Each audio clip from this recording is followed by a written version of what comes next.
On today's episode of KniFAQ, episode 235 of the series where I answer all your questions, sharp or dull, we're looking at the new Leatherman Wave Alpha, an upgrade to the popular Wave multi-tool, and we're going to compare it to the Arc. And you can decide whether it's worth it to spring for the extra money for the Arc, or whether the Wave Alpha or the original Wave is good enough for you. That, and we're talking big knife stuff as well. Let's get into it.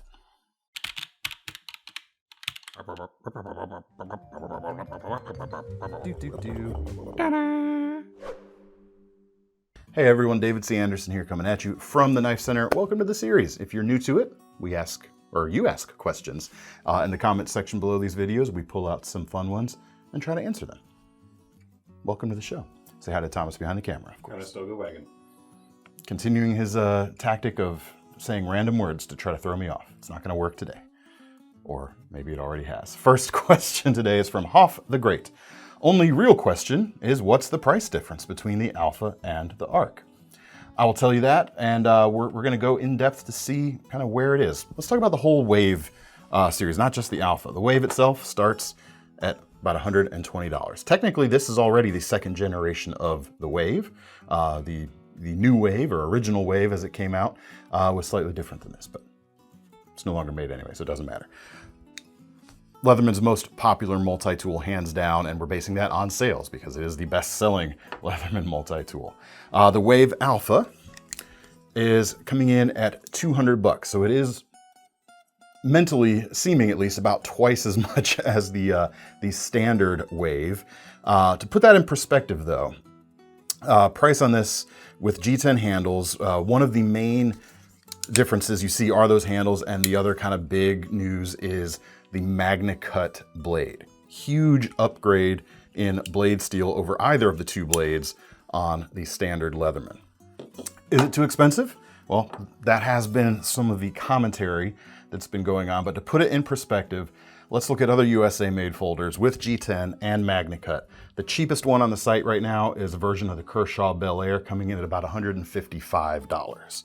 So for $45 more, you get everything else that comes with a Leatherman beyond just the blade and the G10 handles. Just putting that out there.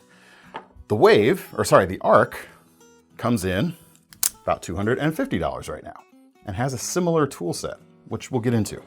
I'm not going to go full in depth on what the Wave offers, just how it compares to the new Wave Alpha. First off, you do have the G10. It is milled, it is a little bit thicker and a little more comfortable in the hand, I would say, especially when using it as a knife itself. It just feels a little bit nicer to me personally. The blade is MagnaCut over 420 HC, and it is this kind of reverse Tonto blade shape as opposed to the drop point. Because you have so much more edge retention here with MagnaCut, they've ditched the serrated blade from the Wave and given us a big pair of scissors. Very nice big pair of scissors. All of this we kind of went over a little bit in the New Knives of the Week video earlier this week. You could always check that out too if you aren't interested in seeing how it compares to the Wave. I'm sure Seth went in a little more in depth. And in the short earlier this week. And in the short earlier this week, it's fine. One hand opening holes have been added to the saw and the file. That's pretty cool.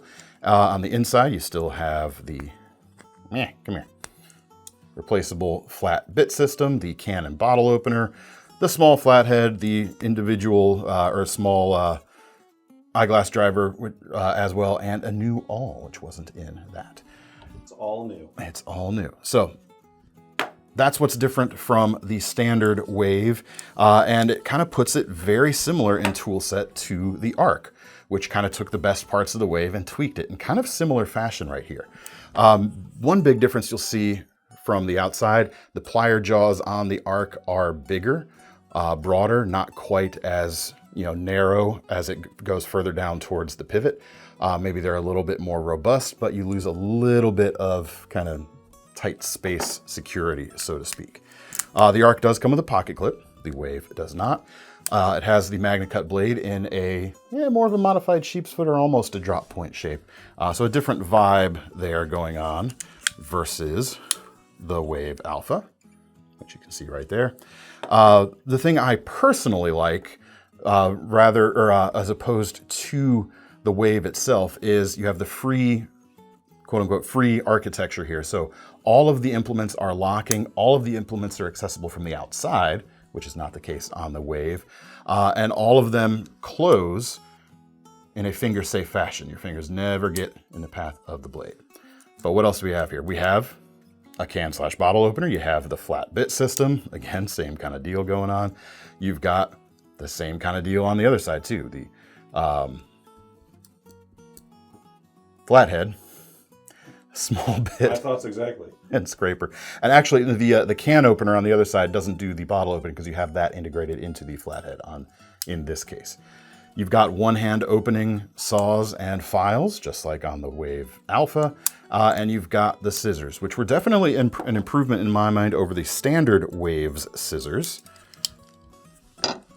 Right, like there. But the new Wave Alpha definitely has even bigger scissors. You can see the comparison of the two right there.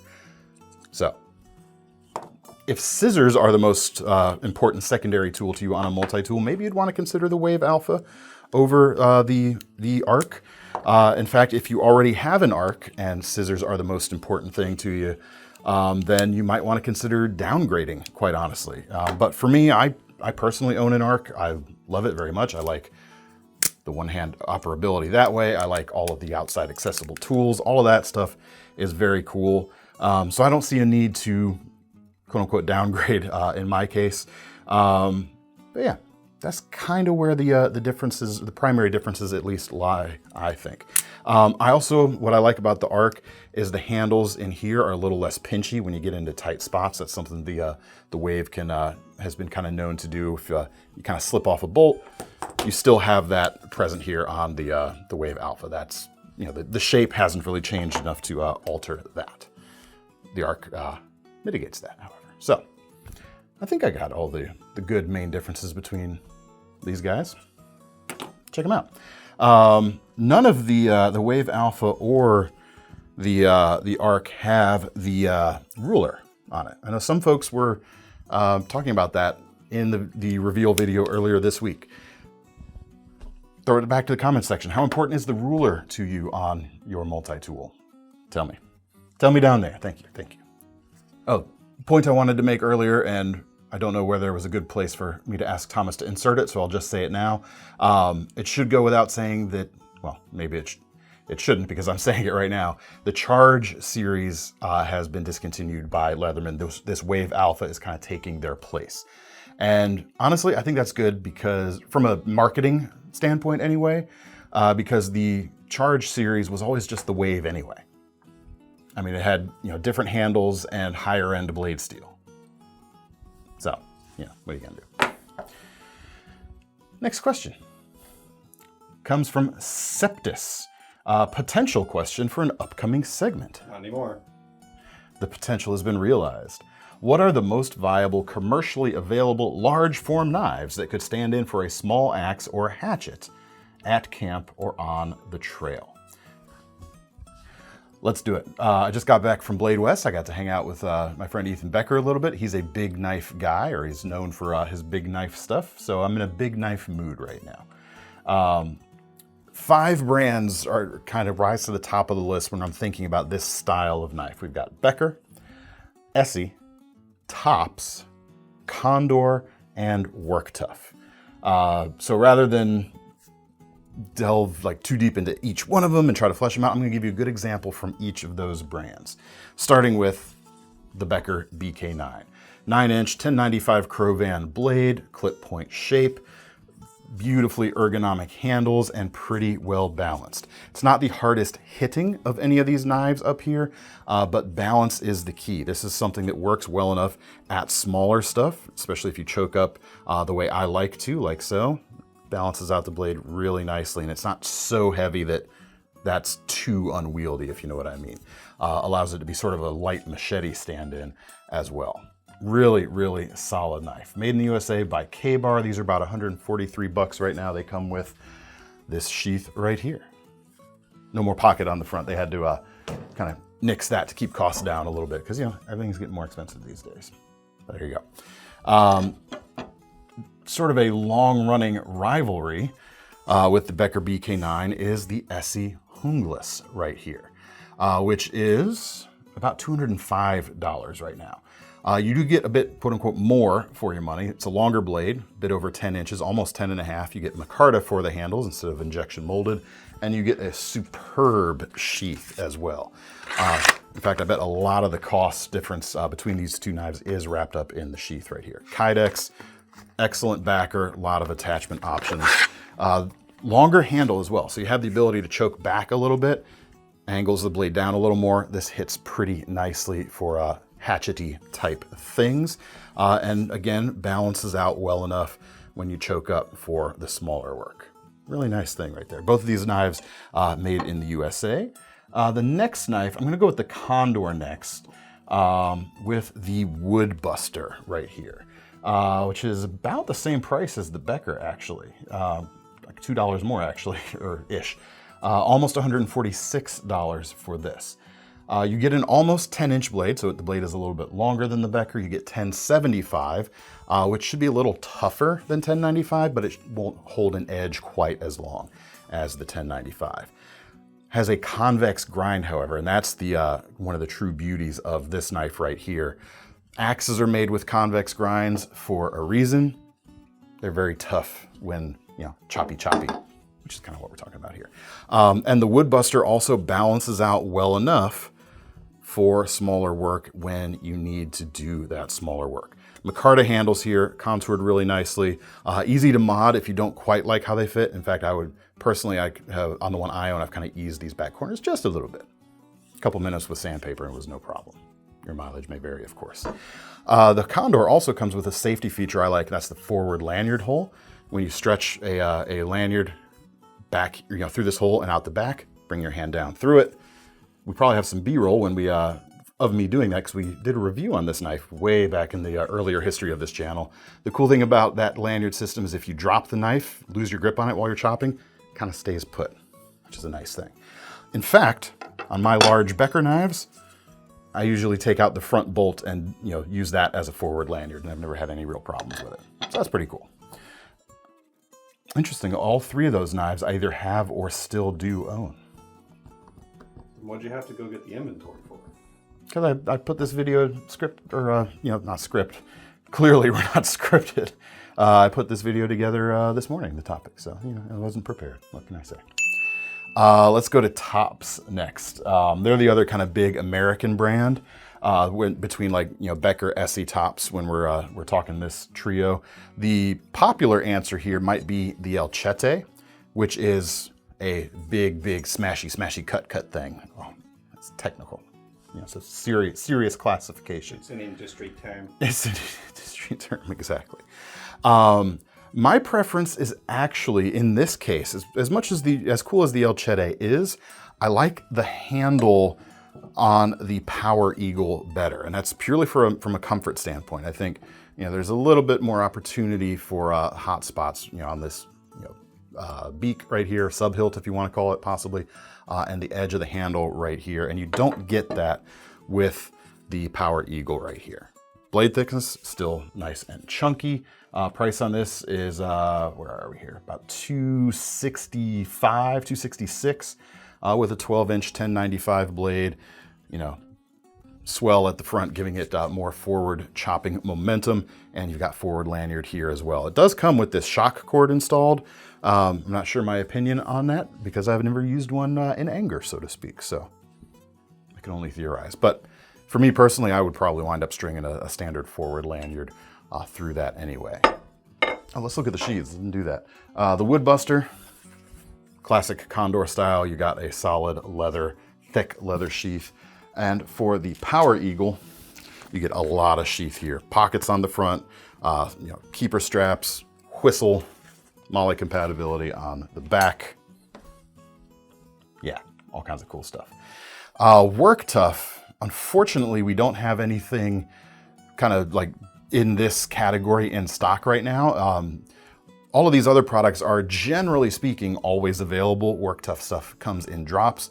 So just as an example here, I have our sold out V44X exclusive, a very cool knife. But I couldn't talk about this type of knife and not mention work tough, even though we don't have, you know, something like this on the shelf today, because it'd be disrespectful to not mention them. So I'm mentioning them. Awesome knife. Anyway, I hope that helps.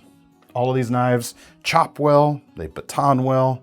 The first three even really carry pretty nicely on the trail, because you did, I think you did mention on the trail as an option.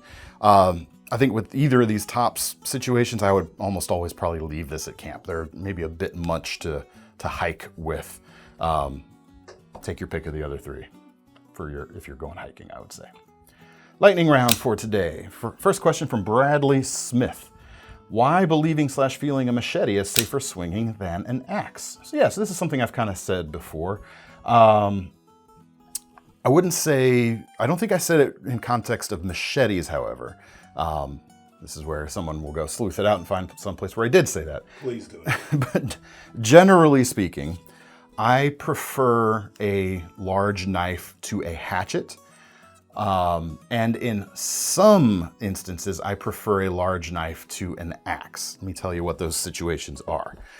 First off, I almost never use a hatchet as a hatchet. I usually bring a small, it's a little bit more than hatchets, like the Gramster's small forest axe I usually take with me.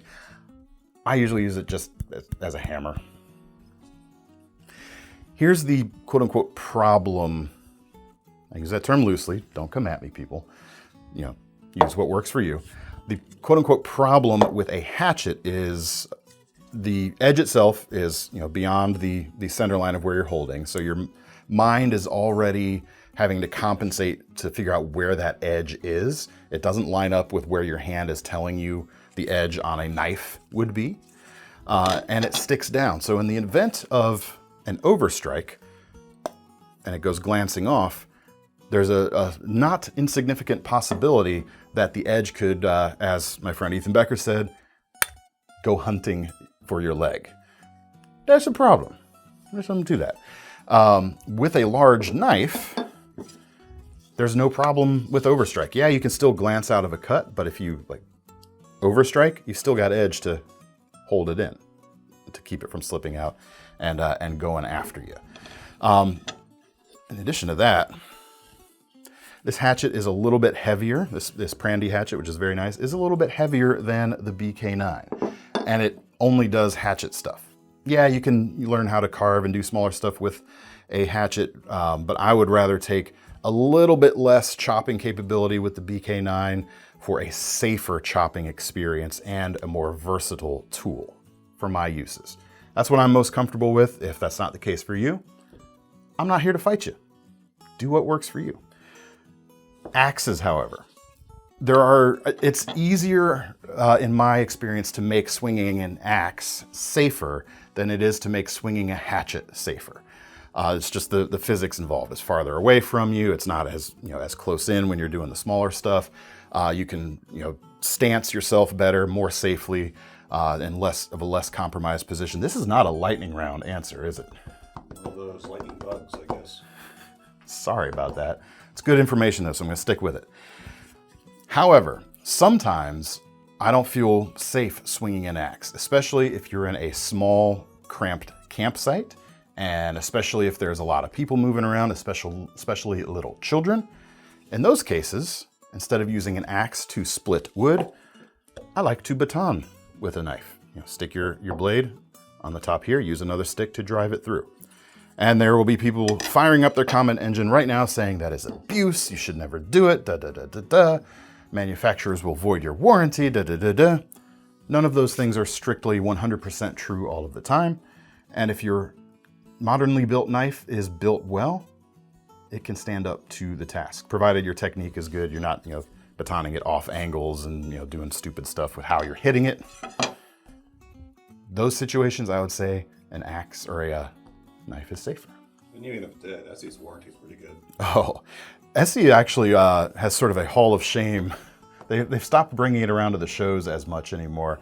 But if you break your Essie knife, they say they have a no questions asked lifetime warranty. They're going to ask, but they're not going to use your answer to disqualify your warranty pretty much. They're still going to cover you. They just want to know what happened. Yeah, don't worry about it. Next question Florally 88. And I'll try to keep this lightning round answer truly quicker. Famous last words. Hey DCA, how do you keep your knife enthusiasm going long term? I'm looking for a new EDC folder for a while now, have the budget to buy basically whatever I want, just can't get excited right now for any specific new models.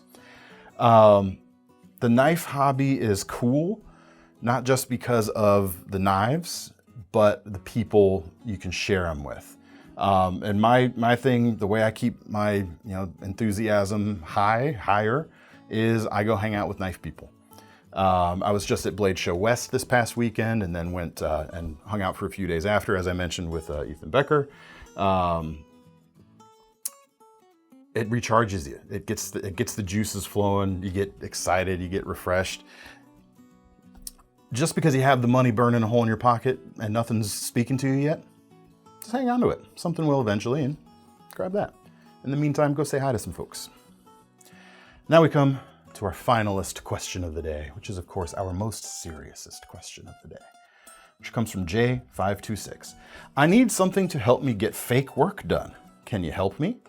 Not quite sure what you mean by fake work, but when I want to, around here at the office and I want people to look like I'm doing something, I just walk around with the carcass splitter.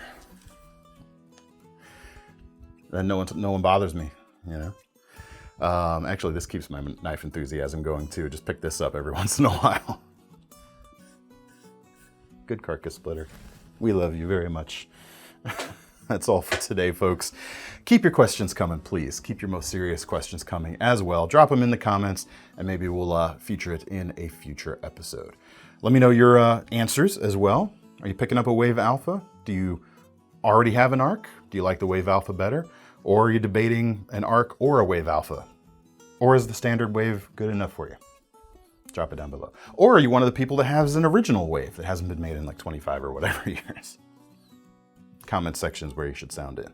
Anyway, that's all for now. If you want to get your hands on any of these products, check out the links in the description to take you to KnifeCenter.com. And don't forget our long-running Knife Rewards program so you can earn some free money to spend on your future purchases.